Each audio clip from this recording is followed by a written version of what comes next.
As the team exfiltrated, John woke up. John wasn't killed. John was merely unconscious. This is where John shows who he is at the core, that he is a leader of character, that he lives by integrity, service, and excellence, that he will not leave an airman behind, he will not falter, he will not fail. John gets up, he's disoriented, he's cold, he's wet.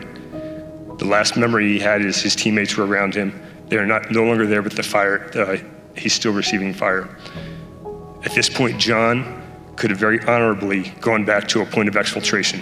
When we plan these missions, we plan it so that if you're under that much stress, you have a place where you can go and exfiltrate. John didn't do that. He didn't know where his team was, and he wasn't going to leave them behind.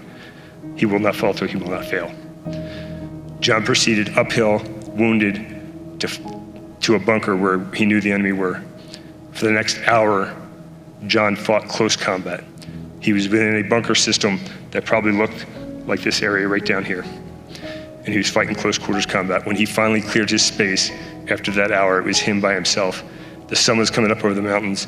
John heard a helicopter coming in, and he knew that helicopter was there to rescue him. He also knew that the other two bunkers still had enemy in them. And he saw one of the heavy weapons in a bunker off to his right train its weapon on the helicopter. John had to decide who he was in that moment, and he did. He was the guy that he was when he was a little kid stepping before the bully. He was the guy who was spending time with a handicapped girl across the street. He was the guy who stepped up to the plate when they had to take credit for doing mischievous stuff with his brother and his friends. He was a leader of character. He lived by the core values of integrity, service, and excellence. He would not leave somebody behind. He would not falter, he would not fail. He stepped out from his cover. He trained his weapon on the bad guys, and he unleashed a hail of fire.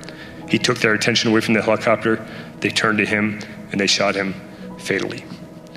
The helicopter landed, and the team was able to infiltrate, continue fighting the enemy, and they recovered the rest of the team off of the mountain.